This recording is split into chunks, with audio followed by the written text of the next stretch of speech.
নমস্কার। School service কমিশনের নতুন নিয়োগ নিয়ে গুরুত্বপূর্ণ আপডেট, যে নতুন নিয়োগে নোটিশের খসড়া তৈরি করে ফেললো শিক্ষা দপ্তর। সুপ্রিম নির্দেশে 31শে মের আগেই বিজ্ঞপ্তি, এটা কিন্তু হবেই। 31শে মের মধ্যে কিন্তু বিজ্ঞপ্তি হবে। কাদের? SLST 9, 10, 11, 12,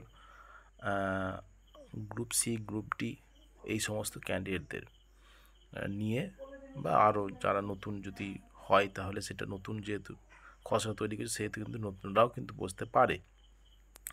বিষয়টা হলো যে এই মাসের মধ্যেই কিন্তু, অর্থাৎ এই সামনে কয়েকদিনের মধ্যেই কিন্তু নিয়োগের বিজ্ঞপ্তি বার করবে স্কুল সার্ভিস কমিশন। কেননা গাইডলাইন বা ডেডলাইন কিন্তু দিয়ে দিয়েছে মহামান্য সুপ্রিম কোর্ট। কেননা 31শে মের মধ্যে যদি বিজ্ঞপ্তি না বার করা হয় তাহলে কিন্তু যে অন্তর্বর্তীকালীন যে অর্ডার দিয়েছিল সুপ্রিম কোর্ট, সেটা কিন্তু বাতিল হয়ে যাবে। অর্থাৎ যে 31শে ডিসেম্বর পর্যন্ত যেসব আনটেন্টেড টিচার, তাদের যে চাকরি বহাল থাকছে সেটাও কিন্তু আর থাকবে না। সুতরাং সবাই কিন্তু বাতিল হয়ে যাবে। সুতরাং 31শে মের মধ্যে কিন্তু বিজ্ঞপ্তি বের করতে হবে এবং এই বছরের মধ্যে নিয়োগ প্রক্রিয়া শেষ করতে হবে। সেজন্য শিক্ষা দপ্তরের সূত্রে জানিয়েছে যে নতুন নিয়োগ প্রক্রিয়া শুরুর খসড়া বিজ্ঞপ্তি প্রস্তুত হয়ে গেছে।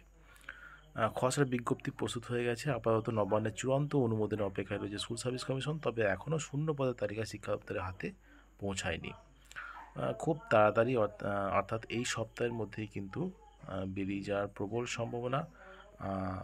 কারণ তড়িঘড়ি কাজ করতে হবে, কেননা সুপ্রিম নির্দেশ আছে এখানে। নির্দিষ্ট ডেটের মধ্যে কিন্তু কাজ করতে হবে। ডেটের এদিক ওদিক হলেই কিন্তু কন্টেম্প্ট হয়ে যাবে। সুতরাং যে বিষয়টা, যে এই 31শে মের মধ্যে কিন্তু বিজ্ঞপ্তি প্রকাশ করতে হবে। সেখানে কিন্তু বিস্তারিত শূন্যপদ সহ সবই উল্লেখ করতে হবে, SLST এবং গ্রুপ সি, গ্রুপ ডি।